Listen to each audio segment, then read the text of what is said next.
All right, I know it's been a while and I don't make videos much anymore, but I figured I'd show you the new toy. It's a Ford 6610 1989 cab. No AC, but it does have heat, which is all I really care about, especially on days like today when it's 20 out. It's got 6,800 hours on it. Overall, it's in pretty nice shape. Just doing a little work to it right now. I'm getting the electrical all straightened out. Previous owner added some stuff in. A couple wires got melted and stuff. A couple switches don't work. The battery tray was getting pretty nasty, so we pulled that out, cleaned it up, and painted it so it doesn't rot out. But it is overall in good shape. It starts good, it runs good. There's no blow-by. So I think I did pretty good. If you remember, there was something here that is now missing. So yeah, I figured I'd show you the new toy. The 8700 or 9700 still coming along. Tranny's all rebuilt.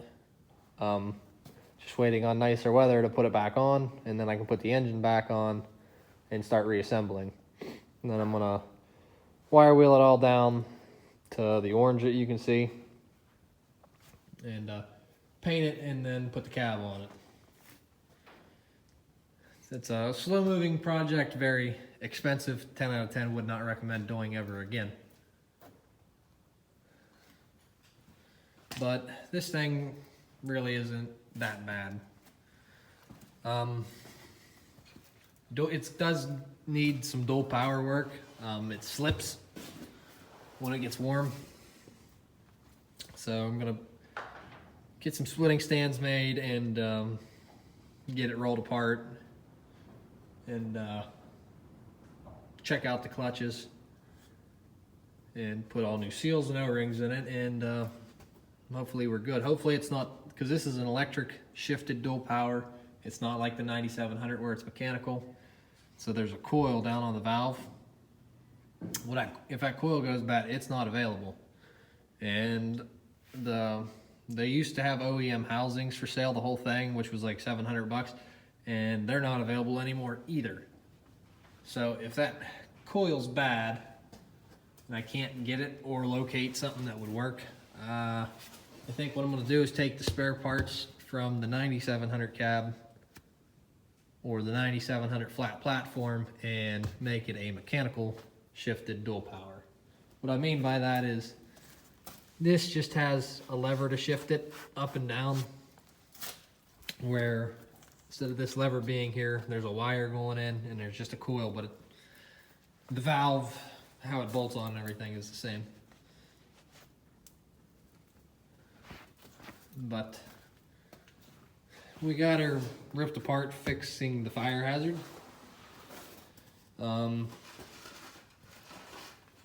Yeah, there's just a bunch of added wires in here for light bars and CBs and stuff, which I have no need or want for. So I pulled them out. And like I said, you can see there's some wires cut and plugs melted. So we're just getting that all fixed and figured out.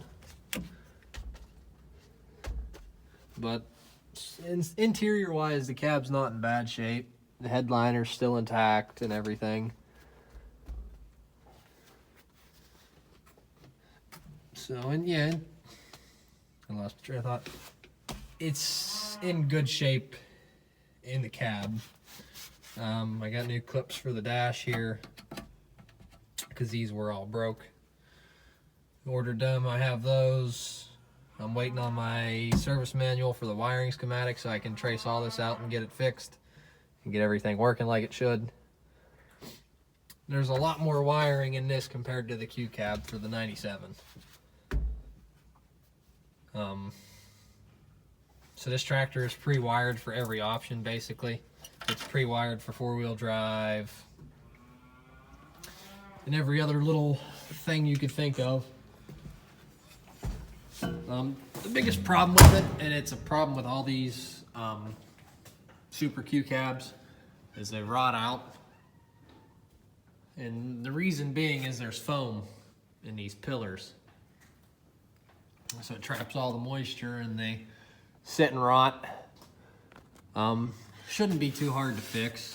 Just cut this out and get some sheet metal, form it, cut it above the rust, weld it, feather it in. Kind of like you would do in a rocker panel on a vehicle. Except they don't sell patch panels for these, but I have seen guys do a very nice job repairing cabs in worse shape than this. But that's not high on the priority list right now.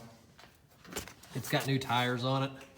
They're Michelin 665 R34 by M108s. They are fluid filled. I believe they're Super 10s on the front, or 1116s on the front. They're a pretty stout tire on the front. It makes the 5610 look pale in comparison. It used to have the front bug-eyed headlights like the 3000 has, which I think I might put back on if I can find a set, because it is wired for it. I gotta do some fiberglass work. He ripped the latch out of the nose cone. Shouldn't be too hard to fix, and there's a couple spots up on the roof that the fiberglass is cracked or broke. But yeah, that's pretty much it. We're still alive and kicking here. Just busy with work every day and don't really have time for this anymore, but I'm off because it's Christmas. So I figured I'd show the new toy and wish you guys a Merry Christmas and a Happy New Year. Thanks for watching.